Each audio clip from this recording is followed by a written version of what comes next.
we get some easy clap in the chat for Force? Force, what's going on, man? How you doing? Good. How are you? Good. We were watching your Boomers versus Fortnite video. Oh, geez. Yikes. But dude, thank you so much for coming on the podcast. Super excited to have you on. Can you introduce yourself for like a 2-sentence vernacular for people that may not be familiar with what you do online? I occasionally make YouTube videos. What do you mean by occasionally? I'd say my upload schedule has been fairly sporadic the past year or so, but I occasionally try to make good YouTube videos. That's probably the best way I'd describe myself. Highly edited, comedic, informative, but you say your schedule's been sporadic lately. What do you mean by that? I just I've been like really trying over the past hi, by the way. Did we say hi to each other? Yeah. No. Okay. We were kind of saying hi muted. We kind of came in hot here with this. So I'm live on Twitch TV. Yeah, and I need to send out a tweet too. But Gheesling. Oh yeah, I don't know. I was actually for quite a while. I'm sure many of you viewers will probably know about everything that's going on with the like competing streaming platforms like Mixer signing people and stuff. And Facebook is another one where they've really tried to enter the game. And like a year and a half ago, they reached out to me with an offer to basically stream exclusively on Facebook that pay me a flat monthly rate. And I was like, fine. I don't like. I've streamed an okay amount in the past, but it's never been my full-time thing. So it's like I'll give it a shot.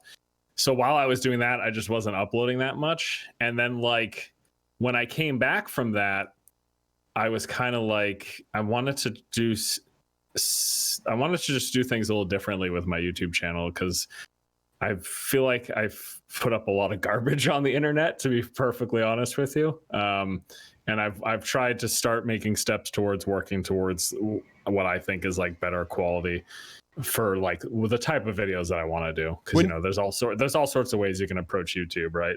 When you say you put up garbage before, what do you mean by that? In your words, what you feel like you've put out, you're like, this isn't really my best stuff, or not to like because sometimes when I say that, I'll get some of my viewers being like, but I loved your old X, Y, and Z videos. I just feel like there was a lot of time. So I've been doing YouTube for like 10 years now. I started back in the summer of 2010 with StarCraft stuff. And then I kind of rolled into different games as my interest followed, basically. So I went from like StarCraft to Diablo 3. And then I covered a bunch of like Hearthstone and Heroes of the Storm. A lot of Blizzard stuff. I've always been a Blizzard fan. But basically, as I've kind of gone through the ride of like pursuing my interest in games and then just turning that interest into my coverage on my YouTube channel, a lot of my videos have just been like, okay, what game am I playing? Let me just make videos just talking about those games. And that's cool and all, but it has like a lifespan to it, which is basically how long you're interested in that. Mm-hmm. And there's been several periods of time where like my interest would die off in the game, but because my livelihood is making money on YouTube, I would continue to cover it. And so basically my passion for it dies off prior to my coverage stopping. And then that really negatively impacts my videos because I'm just pumping out stuff that I don't actually give a shit about. Mm-hmm. And then it's just like for the longest time, my YouTube videos were, I would like, there'd be a new Reddit thread where someone from Blizzard had like said literally one sentence about things they were thinking about changing in Overwatch, and that'd be a 10-minute video. It was kind of a meme in the Overwatch community, not me personally or my channel personally, but a lot of Overwatch YouTubers basically did that exact format. And it's just not good stuff. Like I just wouldn't spend enough time editing or planning. It's just like gameplay footage and talking, which, not to shit on it because that's perfectly fine. But it's not the kind of videos that I want to make anymore. Mm-hmm. And so when I'm talking a lot, Dan, the only reason I'll cut you off is to ask you a follow-up question. But like you say, like you lose interest in a game. So like what are some games that you're like, all right, hey, these videos are doing really well, but I really don't like the game anymore. you know, that you get over? Like, what have some of those games been in the past that like have done really well, but it's like you're kind of trading your creative juice for money, more or less? Yeah. I mean, basically every game that I've covered reached that point sooner or later, because I just lose. Like, I can't. Maybe it's just like a personal thing, but I can't play one game for more than like a year before I'm just bored out of my skull. I think the only exception to that in my life has been WoW, the World of Warcraft. I played that thing for 5 years straight, and it's like the only game I cared about. But basically every other game has like my interest lifespan of like a few months to a year tops. And so you can just run the list of every game, pretty much every game I've covered heavily on my channel. Like, when there were swaths of time where I pretty much exclusively cover that game. So from StarCraft to Diablo 3 to Hearthstone and Heroes of the Storm and Overwatch, those are probably like the biggest things I've covered. Yeah. I'm a huge MMO nerd, so I've played like every MMO post WoW, and I've covered numerous of them to varying degrees. But any of those games I would lose interest personally in before I lose like monetary interest on my YouTube channel. I despise it. Like, I hated Overwatch by the end of my covering it on YouTube, because I just burnt out. I played too much. I got so bored, but I felt like I had to keep playing to know what the hell I was talking about to make these videos. And I'm like, this is just, it's not really torture. Like, this is an awesome job. Yeah. I'm happy to pay my bills doing this. Don't get me wrong. But I just, like, creatively, it was torture. Yeah. I just really was not enjoying anything about it, really. And editing videos is not terribly fun. You know what I mean? Yeah. It's like a long, painstaking process. It's like when people ask me what I do and I tell them I have a YouTube channel, I cover games. They're like, oh, you play games for a living? It's like, no, I edit videos for a living. I play games occasionally to support that. That's basically how it goes. So let me ask you, when you get to the point where you're like, okay, Overwatch, which you have, like, your videos like have done extremely well. When you get to the point where like, all right, I got to pull the plug, like, it's got to be a little bit of a scary moment and like, how do you decide what's the next game? And then what do you do the next day? Like, when you cover a next game and it may not do as well as your Overwatch video, like, how do you even make that jump in your head to do that? Well, post Overwatch, it's basically been, I'm gonna try. I don't always succeed, and I have my days where I definitely put up stuff that I'm not super proud of. But overall, I'm just trying to follow whatever I find interesting or fun or entertaining at the time personally, be it a game or like a type of video that I want to make. And I'm just doing that. I'm really trying super hard to never again force my content to just be about one thing, even if I'm super interested. Like, if Diablo 4 comes out and I'm fucking pumped and it's like all I play for months, I'm going to try real hard to make sure that my content doesn't revolve around that. It's an easy trap to fall into because it works. People like audiences on YouTube or Twitch, you see it, some of the biggest streamers out there, they literally play just one game because they built an audience on that game. It's so easy to do because you get these people, you get viewers who they play that game and they see your videos and they see that you've uploaded a lot of videos on that game. So they sub to you for that stuff. And that kind of like snowballs. Like, there's many channels out there that revolve around a single game or like a single genre or something. And then when people try to stray from that because they built a base on that, there's a big fall off. And that definitely happened. That happened every time with me. StarCraft grew and then dropped when I switched, and then grew with Diablo, then dropped, and then grew with Overwatch and then dropped. Like, I basically have to be okay with it. And then my goal, I guess, is to try to build my channel where the focus is not the individual game, but the content or me or whatever, whatever. Right. Like, things you're interested in, your audience is probably going to be really interested in as well. Like, that's the that's the hope. But yeah, I don't ever want to become like a mono game YouTube channel ever again, because again, I inevitably reach that point. And you can bet your ass that, like, I mean, they don't care because they're making millions, but I bet your ass there's a lot of the Fortnite YouTubers or Twitch streamers that just don't like the game anymore, but they're making $1 million a month, so who gives a shit? You know what I mean? They put up with it, So when you went to Facebook streaming and it was like, for all, Like, fucking because I remember seeing you on there. I'm like, it's an interesting move. You know what I mean? That like you would see like a handful of people go there, and I'd see you on Facebook. What was that experience like for you? Because you used to stream on Twitch, and then I mean, I'm just gonna call it what it. You took the bag from Facebook, and no judgment. You know, it's like if you get a good deal, you get a good deal. What was that like going from Twitch to Facebook? Well, so in my what I think what made the move the easiest for me was that my Twitch was never much. Like, and no disrespect to any of my viewers that watched on Twitch, but my Twitch never made my money, you know, and the Twitch never kept the lights on. It was always just like a little bit of supplemental income. As much as I enjoy live streaming, I was never earning enough on Twitch for it to be like feel like a huge impact, like I was sacrificing a lot. So Facebook was just looking to bring people on, and when they sent me the offer, I'm like, sure. It was kind of easy. Like if they had asked me to drop YouTube, that would have been a very different conversation, I think. It would have been a lot harder to. And with that Facebook deal, like, I don't know how much you can say. Did they give you like a minimum quota? Like you have to stream this many hours per month? Or is it just like, hey, just when you stream here? Yeah, there was like exclusivity, and then there were requirements to be met in terms of hours and stuff like that. That's basically what it was. Yeah. And then if you were to summarize your experience on Facebook gaming or Facebook live streaming, what did you take away from that experience? Because I don't get a chance to talk to a lot of people that have gone through that. You know, like you, and then I got a buddy named Joel, Nobody Epic, who did the same thing. But he was still in the process. It was fine. Like I don't have any.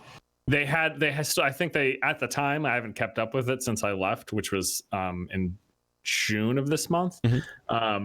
At the time, they still had a bunch of work to do, like on the back end in terms of like functionality and stuff. Quality wise, it seemed fine. Like I don't remember having many issues with like stream bit rate or frame rate or anything. I think they did a pretty decent job. I don't think Facebook is necessarily a platform that people go to seeking to view game streaming.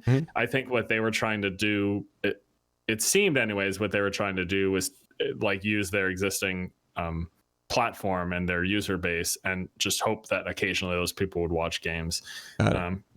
So I didn't see like a ton of growth or anything, and viewer numbers were they were all over the place. One day you'd get like 50 concurrent viewers, another day I'd get like 1,000, and it basically seemed to be entirely up to the Facebook algorithm whether or not they served your stream in like the next. There's like a swiping feature on Facebook where you swipe through content, and if their algorithm puts you there, then you just get many more viewers that day. So it's kind of like a weird. It's kind of a weird thing, but in terms like as a streamer, it was fine. I had a handful of people who watched me on Twitch come over and watch my streams there, but I didn't have any big complaints. It's just it's just another website to stream on. YouTube, Twitch, Facebook, Mixer. It's kind of. So that's my question for you. So going through this Facebook process, you kind of realized, okay, hey, when I'm done with this, I want to make different YouTube content. But then how did your approach to streaming? Did you like say, hey, I would like to stream a little bit more to balance out all the video editing, or is streaming not like, is it more or less important? I honestly have taken quite a backseat to streaming in general.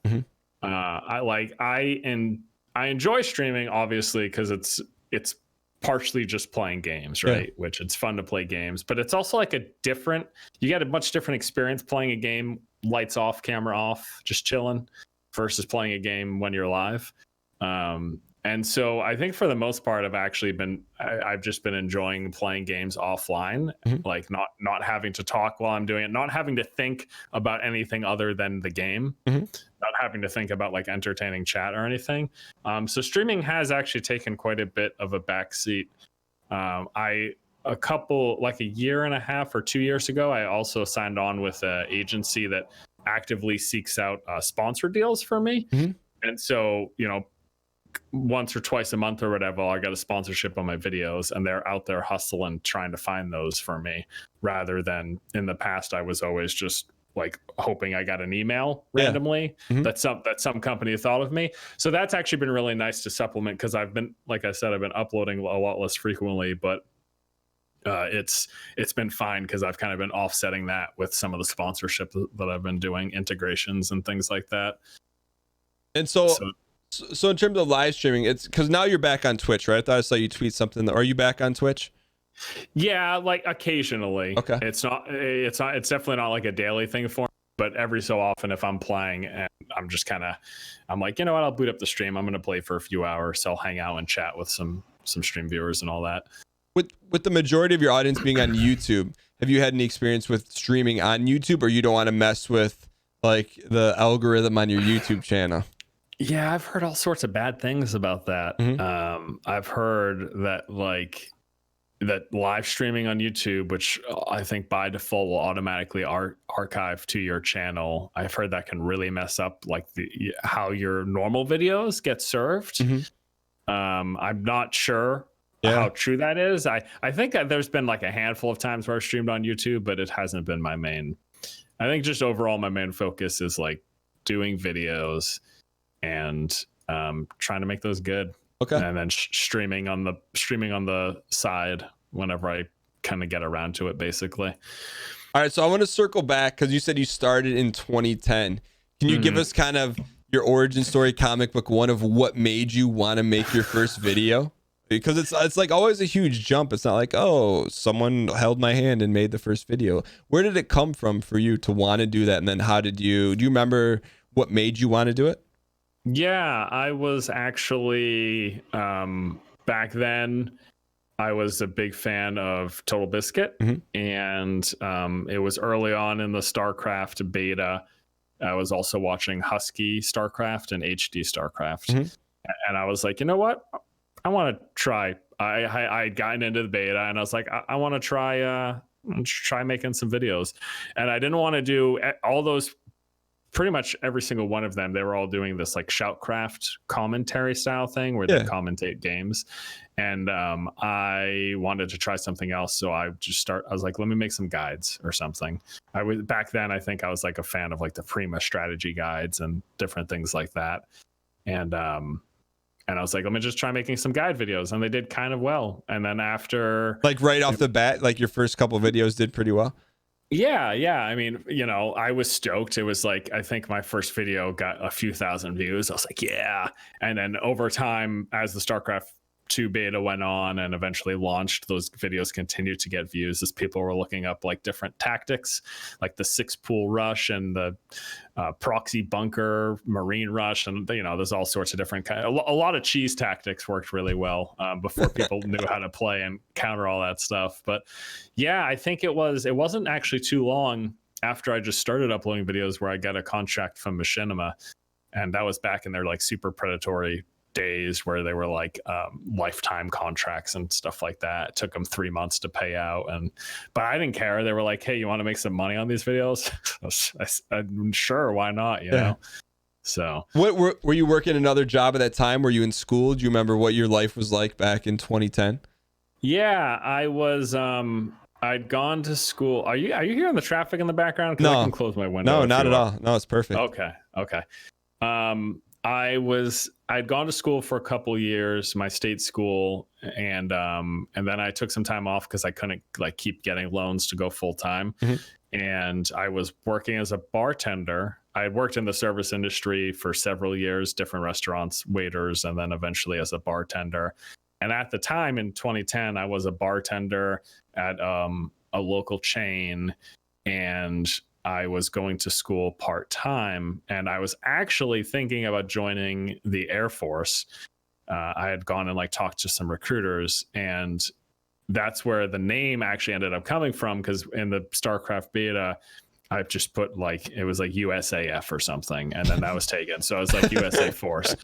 And then it just ended up, Force just ended up happening. A lot of people, I think, assume I'm talking about Star Wars or something, but it just happened to be my name in StarCraft 2.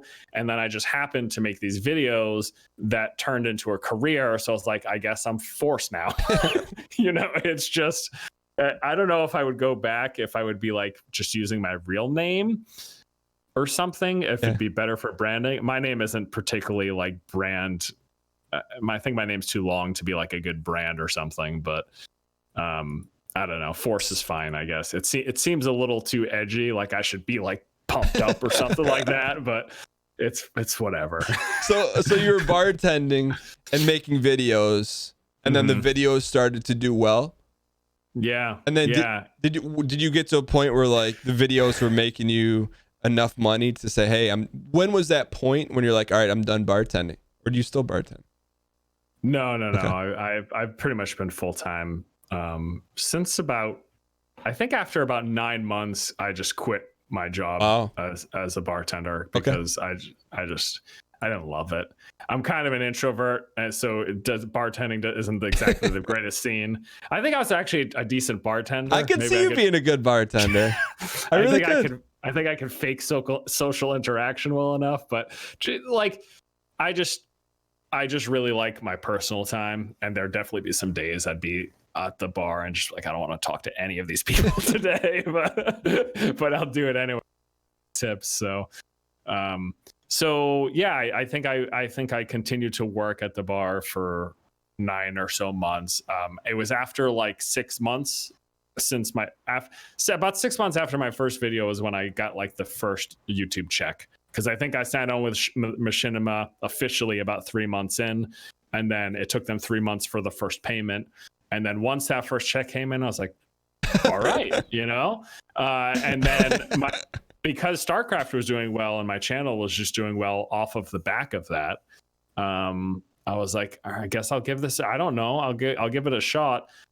And that's basically it. Then fast forward 10 years and here I am basically. So do you look back and like, I mean, because you say 10 years, but like it feels like a blink of an eye. Like, do you look back at all the videos you've made and are like, how did this happen? I mean, because it's a lot of like editing and a lot, and like yeah, it's a lot.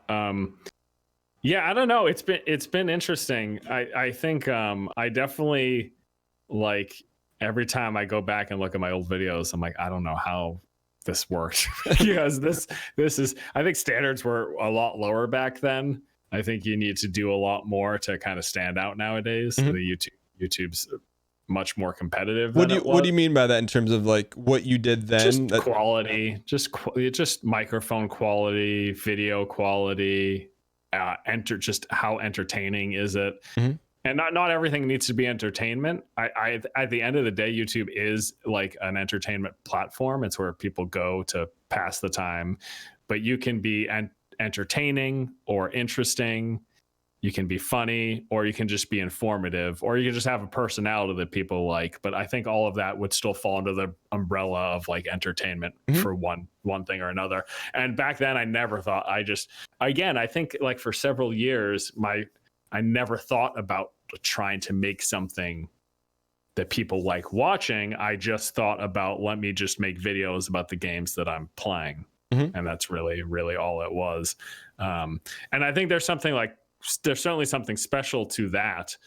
Like I guess it's more like pure to the gaming side of things.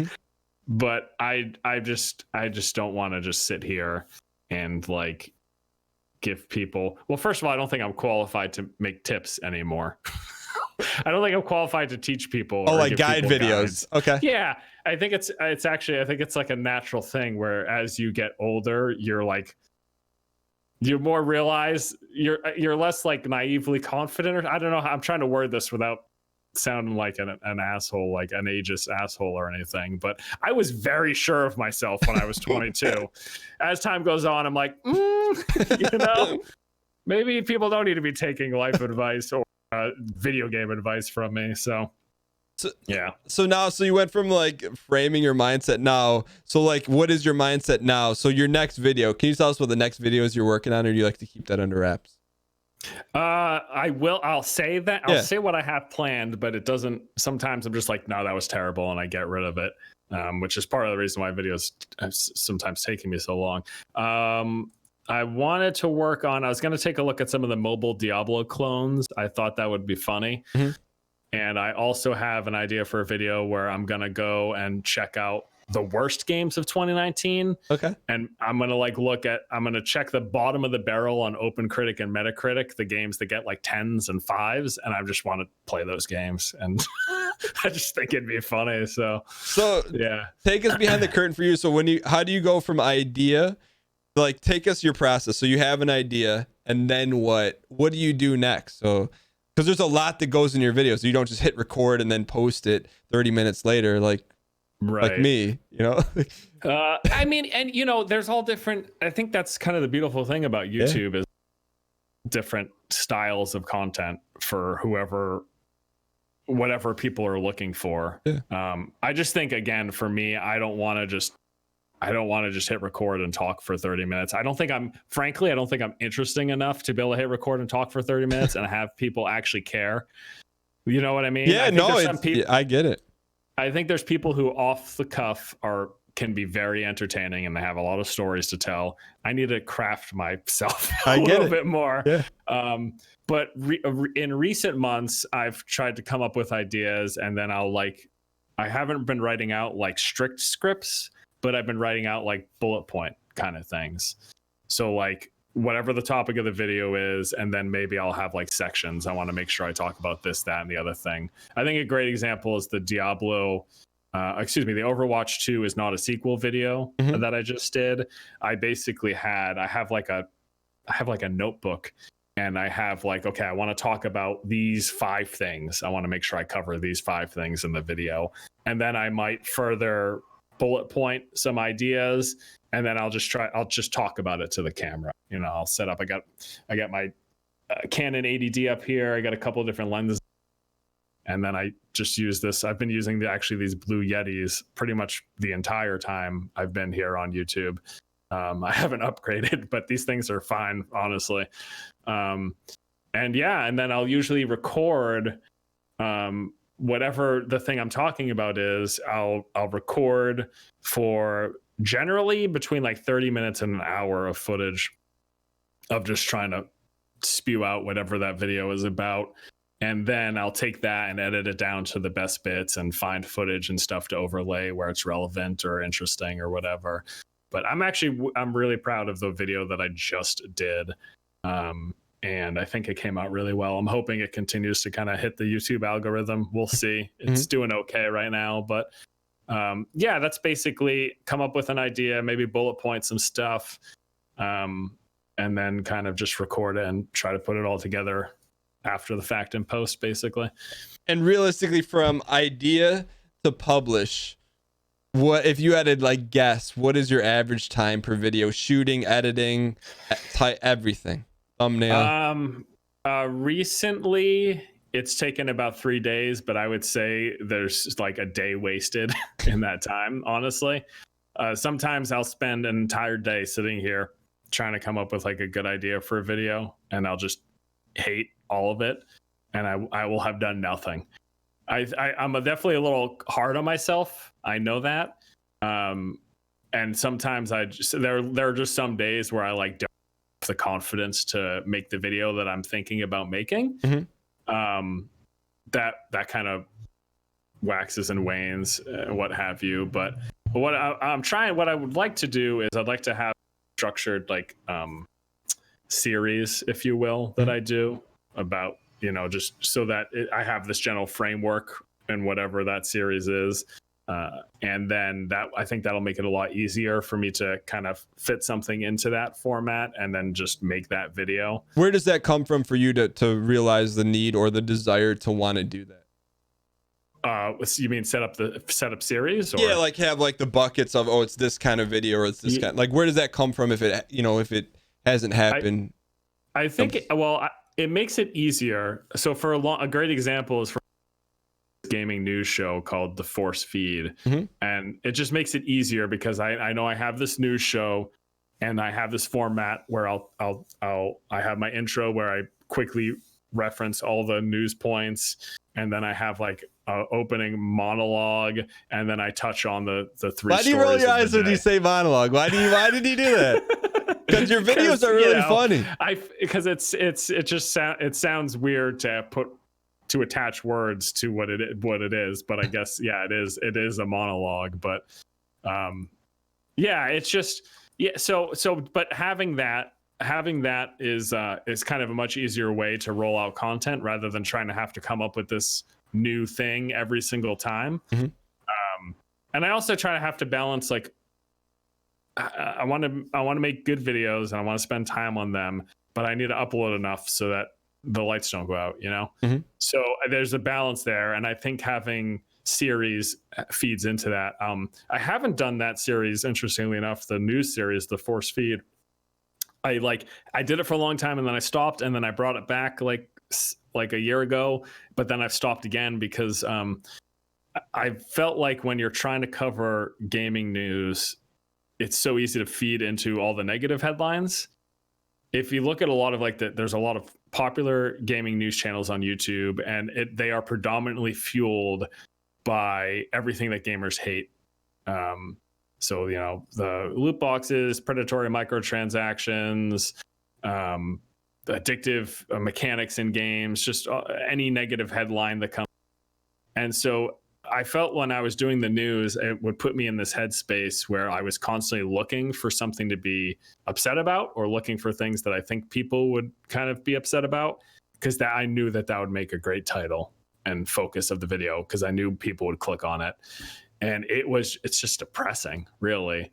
Like trying to constantly find stuff in the gaming industry to be upset about. Not that there isn't stuff that is worth being upset about, because there's certainly a lot of problems with big companies, monetization, etc., all sorts of stuff, right? It's like a worthy cause. I just did not enjoy my daily life revolving around looking for that stuff, and then kind of steeping myself in it so that I could talk about it. And then my whole perception of the gaming industry is like everything's fucking burning down. It all sucks. It's not. No, I think it's really insightful. Was there a moment or like a video you're working on or something you're reading where you're like, I'm not doing this anymore? I need to pivot. Do you remember like any distinct moment? It's just, I think it was just kind of a wearing down, and just a realization pattern that that's how it goes. And, you know, Godspeed to people who do that on a daily basis. Again, there's a lot of significant channels that do it day in and day out, and you know they're doing the Lord's work, I guess, because again there's causes worthy of fighting for, even if this is just like entertainment. It's just, you know, it's a very like first world problem, like, oh, the gaming industry. Like there are many worse problems and things being worth upset about, but that doesn't mean that there shouldn't be an avenue for people to voice their, like consumer rights it's something worth fighting for, even if it's not the most important issue in the world. It doesn't have to be for there to be a need for that kind of content and whatnot. I just was really not liking it. I was really not enjoying doing that all the time. So I was like, I'm not done. Well, it seemed like super self-aware. You know, there's this always thing that I'll mention from time to time, that it's kind of like you become what you consume. So if you watch those kind of videos or you read that kind of stuff or watch those kind of shows, like eventually, like that's what you become. And you know, I think it's insightful for someone who's on the other side of it, that was making stuff in that vein, to be like, oh, I don't like how that feels, and then pivot. And even though that could affect your livelihood, you know, I think it's super insightful, especially to hear from on your side. I think someone who has a, you know, extremely successful YouTube channel, how that affects you. So moving forward, like how does that, so when you're coming up with video ideas, like does that ever creep in your mind, like, oh, here's a great clickbait or a great angry headline, like do you immediately yeet it out, or are you like or well, clickbait's an interesting topic, but I think that clickbait has its uses, especially on the platform. Yeah, what do you mean? Like, give me like how it's useful. Well, there's been several of kind of like the research side of YouTube.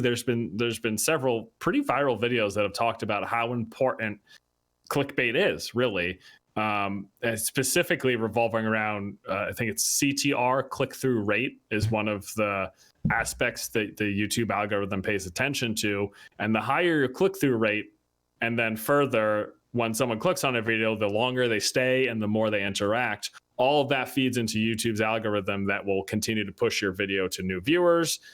And again, if you have a good title, just clickbait in the sense that like attention grabbing and something that gets people to click on your content. There's the clickbait side of things, which are just completely false. and people hate that. But I think the clickbait side of things, where you just have a title and a thumbnail that is interesting enough to get people to click on it, I have no issue with that. That's whatsoever. true to the video versus like, yes. So I think you delineate something kind of important, like clickbait versus like an intention grabbing title or headline. So I think there's clearly a negative connotation with clickbait, but what you're saying, I mean, you're very diligent in how you analyze things, and you know what's going on in the back end more than a lot of people.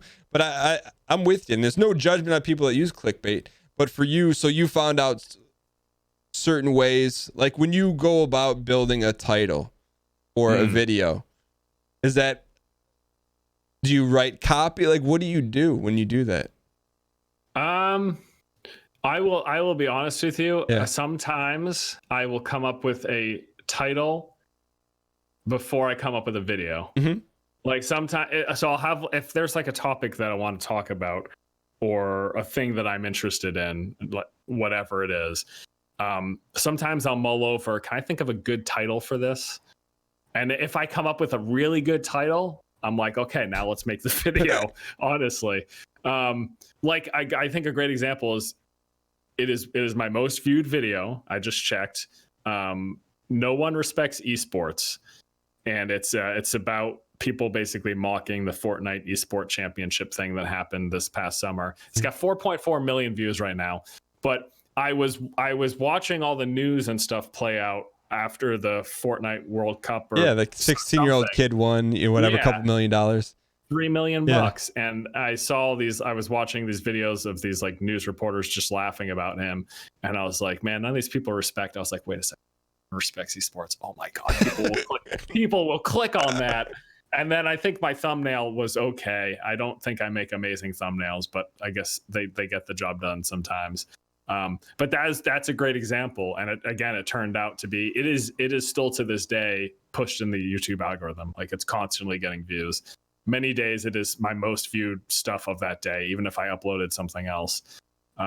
So that happens on occasion, but it's not always the case. It's not that every video that I ever do is I thought of the title or thumbnail first, but that definitely happens sometimes. And it is, I mean, I've heard people say you should spend just as much time on your title and thumbnail as you do on your video. Like, I guess it's that serious. I certainly don't live by that standard, but I would say for most videos nowadays, I probably spend 1 to 2 hours total between title and thumbnail. That is coming up with it, and then the thumbnail especially can take a while, but that's probably just because I'm not super efficient with the image editing stuff. When you have a video take off like that, like 1 million, 2 million, 4 million, like, how do you process that? And you're like, you're fist pumping like I nailed it, or like, are you so used to it? Like, how do you process that? It's a lot of luck. I mean, it's it's not anything that I ever try to bank on. Mm-hmm.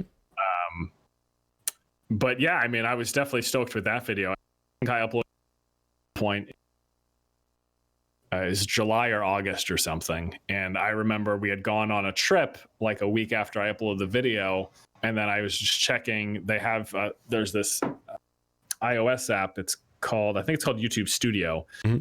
I don't know if you've ever played with it, but it basically lets you, it shows you like live analytics. I think I could show you without doxing myself, possibly. Yeah. Does this show anything sensitive here? Watch time, views. No, there's nothing sensitive here. So let me put this up to the webcam and see. So basically, it's not going to focus. But we get the idea. Yeah, it's got a bunch of tabs, and it will show you the analytics, real-time views, everything. So like, I was just on vacation, I was refreshing this thing, and I just saw the thing spike, and I was like, what the hell? And then I realized it just pushed it in the algorithm. I mean, it certainly helps the video is about Fortnite, even though I don't have Fortnite in the title. I get it pushes it to, those billions of Fortnite teenagers out there.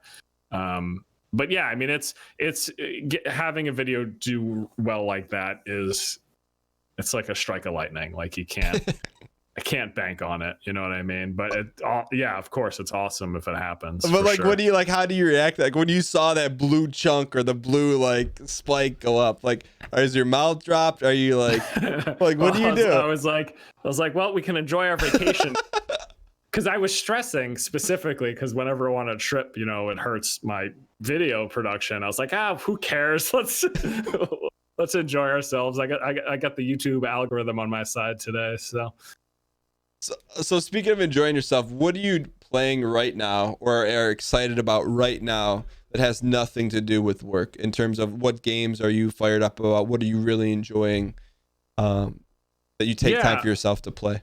So especially like at this very moment, it's been all the new Star Wars game. I think I've really been having a good time. I don't really play a lot of single player games. I think that it's quite possible that over the years I've developed like ADD just from all of my game playing and screen time or something. But I have a really hard, like I've tried twice now to play Red Dead Redemption 2 and I could not make it past like the 3-hour mark. I just get bored every time. And I hate it because I'm sure that I would like those games, or that in the past I would have really liked those games. Like I love Skyrim. I loved The Last of Us. I've played and enjoyed plenty of single player games, but I think that I've played I'm just so into a lot of like competitive shooters and stuff in recent years that I've had a really hard time swinging back to the single player stuff. But for whatever reason, the new Star Wars game is just, it's enough action with the single player story stuff on top of it. And I've just been loving being immersed in that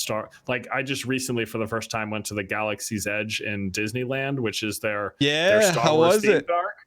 And I was just like, this is amazing because it feels like being on a movie set. Like they've got everything set up and they've got a whole bunch of, you know, they do everything between the actual scenery, like them building out the sides of the mountains and the actual ships, and they've got stormtroopers walking around in uniform with walkie-talkies changing their voice and stuff, and they've got like different all sound. So I was like pumped for Star Wars, and then this thing comes out and it's just been great.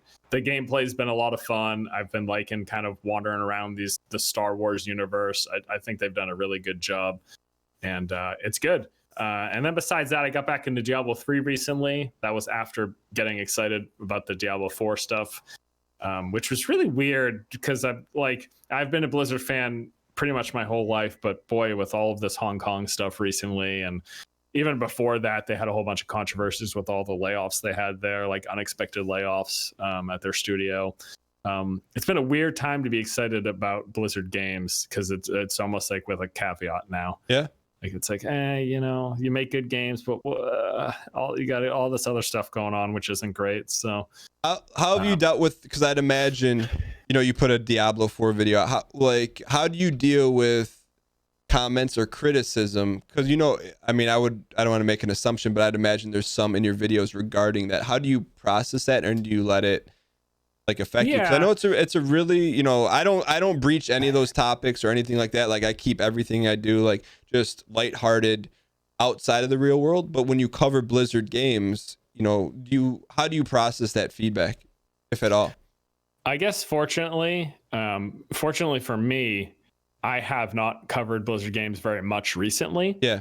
But with the exception of Classic WoW launching this fall, it had been like a year and a half since the last time I covered anything Blizzard, basically when I stopped covering Overwatch. And so I was kind of out of I'd imagine it would have been much more prevalent if I was still regularly playing and covering their games. But Classic WoW for a couple of videos and then Diablo 4, and that was really it. And so I actually haven't gotten a lot of like people coming at me, I guess, for talking about Blizzard as much as I maybe would have if I was kind of in the weeds with them. I'm smirking because I just, you know, we met a couple years ago, but when I follow you on Twitter, my next question is, how do you process like critical feedback in general?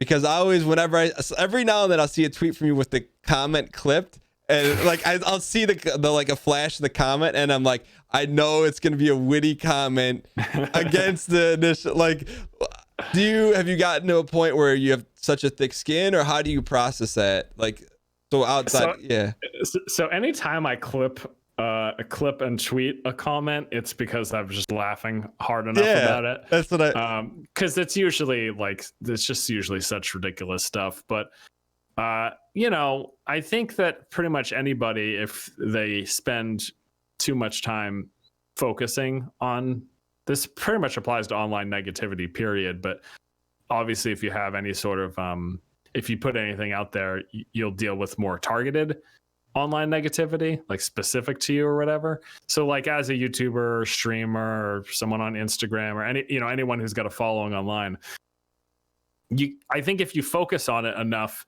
everybody, it'll get them down, you know. I certainly, like, I used to obsess much more over comments way back when I started. Like every comment, I would refresh the page, see a new comment, and be like, oh, okay.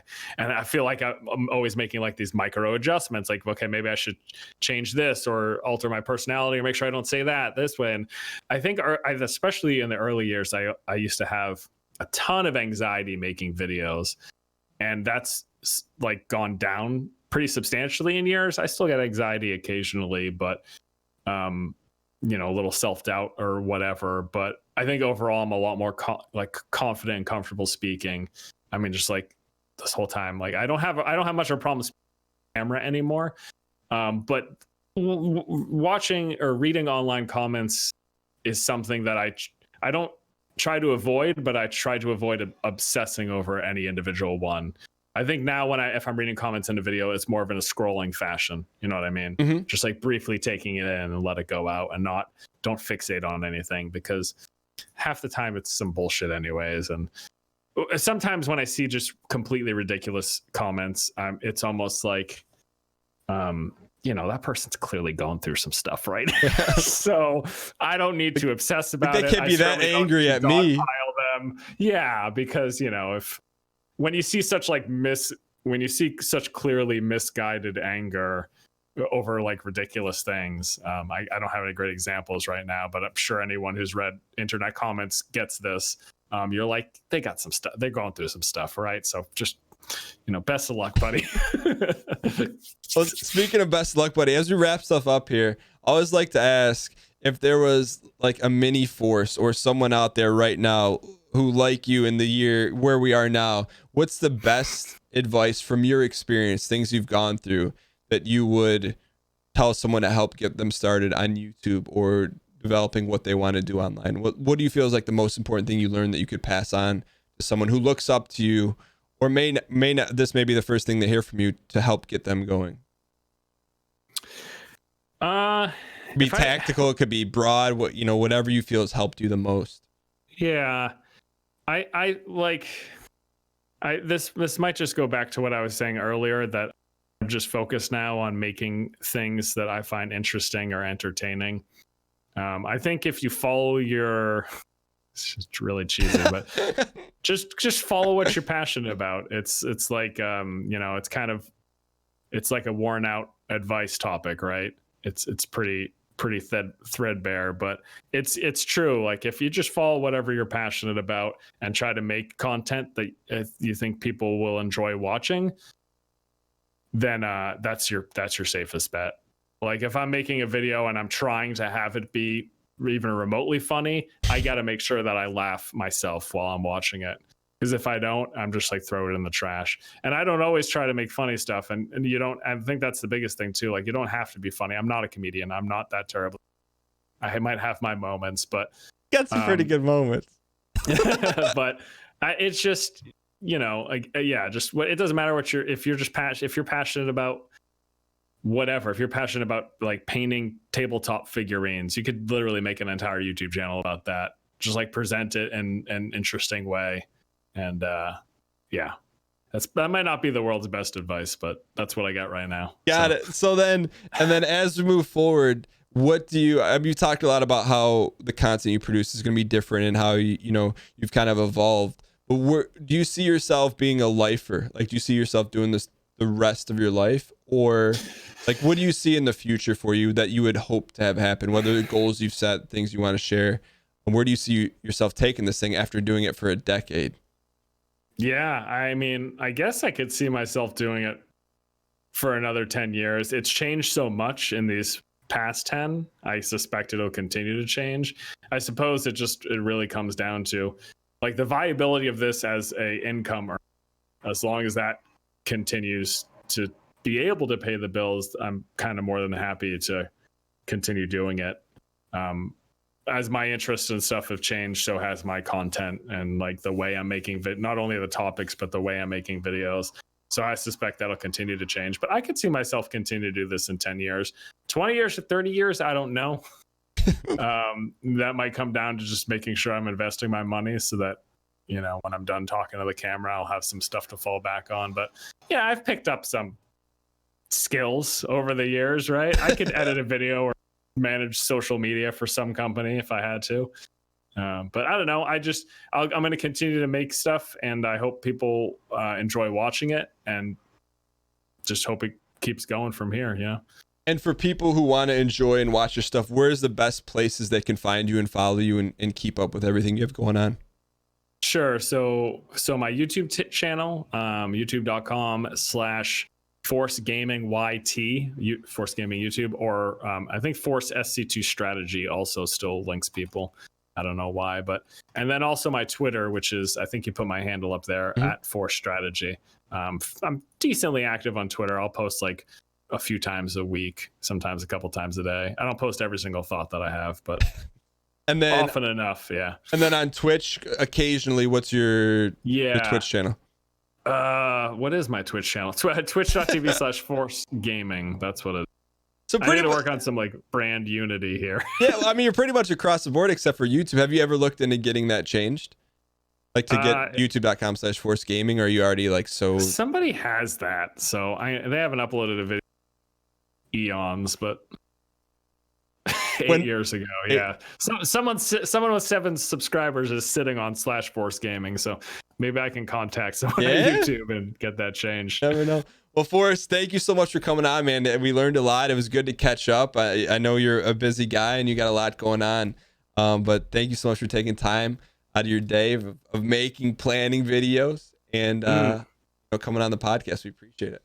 Yeah, dude. Hope to catch you at PAX East sometime. We'll do another booster draft. And yes, sounds good, man. Mathis's ass, hopefully. Yeah. But keep in touch, man, and I'll be looking for your videos. I'm still waiting for the force feed with like the logo in the thumbnail. I always click on the force feed, so I'm be eagerly awaiting that. But Force, thanks so much for coming on, man, and continue to follow your success. Thanks, dude. Nice chatting with you. Yeah, I'll talk to you soon. Ladies and gentlemen, can we make sure we link up all Force's stuff in the chat? But biggest thing is that everyone's got such a different story. I think Force the first person we brought on the show that focuses entirely, like 99%, I would say 95% of his efforts on YouTube. And for someone, and this is, I didn't get a chance to tell him this, but for someone to do it for that long and be that successful at it, to duck and dodge and bob and weave and be able to make so many left and right turns and still do it as a career. He mentioned it on there. He said he's lucky. He's not lucky. He's very, whenever I've talked with Force, whenever I've interacted with him, he's very, very dialed in terms of reading what's going on and adjusting to it. And really, I'm sure there's been a lot of times, which we didn't get into, where he could have said, oh, this game it just doesn't work anymore. And opposed to just dwelling on that, he's found a way to continue to grow. And for me, being able to talk to him, and it's just, everyone has a different path. And I think, he's a really unique guy and has done it in a very different way but has done it in such a long time. I think there's just a ton of value, and I hope you guys enjoyed it and learned something from that, because I know I did, for sure.